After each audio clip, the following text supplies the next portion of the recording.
Because pride is sometimes seen as a motivator of achievement. What would be the highest level substitute? Her answer would be joy. What is wrong with joy as reward of successful achievement rather than pride? Pride carries with the desire of recognition from other, and consequently there is a vulnerability to anger and disappointment if it is not forthcoming at some point. If we achieve certain goal for pleasure, enjoyment, love of accomplishment, and inner joy that it brings to us, we are invulnerable to the reaction of others. We can recognize our proneness to pain by looking at the kind of reaction we are hoping to elicit from other by our choices and behavior.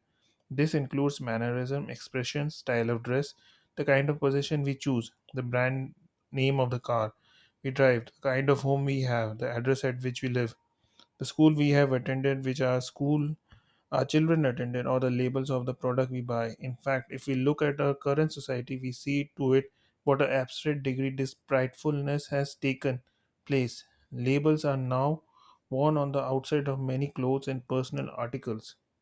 It has not reached the level of rakes and shovel yet, but it could sooner or later. Nobody has thought of it yet, but we could all carry around rakes and shovel, ostensibly with designer name ablonished upon them.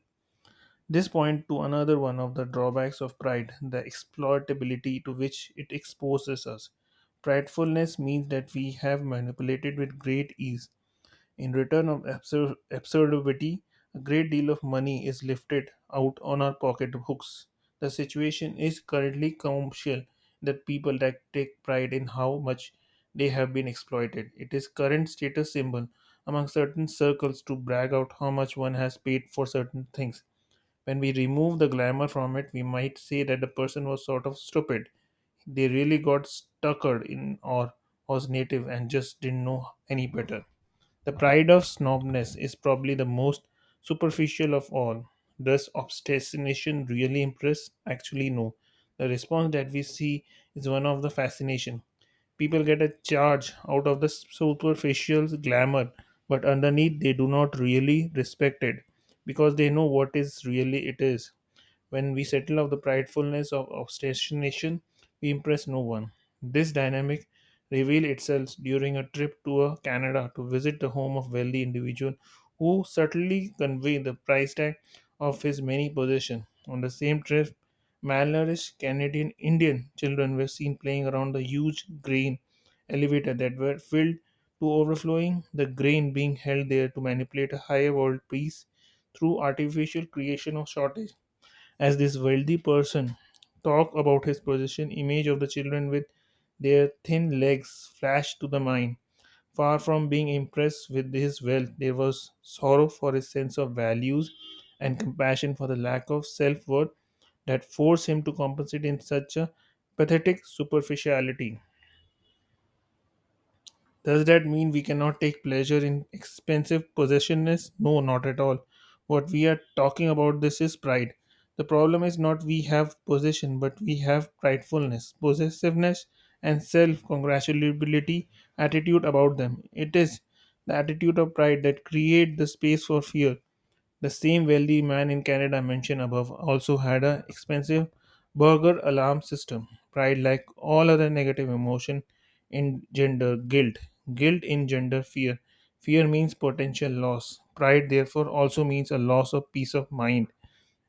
The opposite of prideful acquisition is simplicity. Simplicity does not mean poverty of possession. Rather, it is a state of mind. Another individual is worth million of dollars and she hold title of vast estates and possession. Yet, as a person, she represents absolute simplicity. Her possession reflect what the world has brought to her, and she takes joy in their beauty. Consequently, never a single criticism is made to her, nor do others express envy. It is not what we have that matter, but what we hold it, how we frame it in our consciousness and its meaning to us. Incidentally, this woman's entire estate is totally devoid of burglar alarms and watchdogs. In fact, when this was brought to her attention, she replies, "Oh heaven, if somebody really needed something that much, they could have had it." There was a correspondence between the fact that nobody ever stole anything from her and the fact that she was willing to share with others. Her invulnerability to theft was related to her lack of pridefulness about her possession. Possessiveness and attachment occur as a consequence of pride. Attachment is therefore a potential cause of suffering because attachments bring about fear of loss, and with loss, we go back to apathy, depression, and grief. If we are prideful of car and somebody steals it, we will experience anguish, pain, and suffering. If instead we lose hold the car and we enjoy its beauty, perfection, and feel grateful for having it, its loss will bring about major or may you say minor disappointment. Gratitude is one of the antidote of pride. If we happens to be born with high IQ, we can be grateful for it rather than pride in it. It is not accomplishment. We were born with it. We were grateful for what has been given us or what has been fulfilled through our God given talent, endeavor. Then we are in peaceful state of mind and invulnerable to pain. It is curiosity of the human mind to watch how it attach pride to anything that is prefixed with the word mine. We have this absurd pride that over the most trivial things, and once we see the comedy of that, it is not too difficult to let go of the pride involved. Some people ironically have the vulnerability of reverse snobbery. They take pride in bargains and thrift store conquest. Their personal opinion of people who pay excessive price for things that they sheep to be sheared, and they rehearse the quote, "A fool is soon parted from his money." In this thrift-prone snobbery crowd, the status symbol is incredible bargain. In fact, they are often in competition with each other to see who will find the best bargain. It is funny to observe that the article of clothing hanging in a thrift shop has no value at all until it becomes mine. Instantly, great value is attached to it. The difficult side of prefixing things with the word mine is the pride that goes with that sense of ownership. This makes us feel called upon a different everything we label as mine. We can reduce our vulnerability by letting go of desire to possess. Instead of saying mine, we can use the word a, not my shirt, but a shirt. Thus, we'll notice that if we view one of our thought as an opinion instead of my opinion, the feeling tone change. Why do people get so hot under the collar about their opinion? It is just because that sense of mind. If opinion are viewed instead of only as opinion, then there is no longer the vulnerability of prideful anger. Thank you.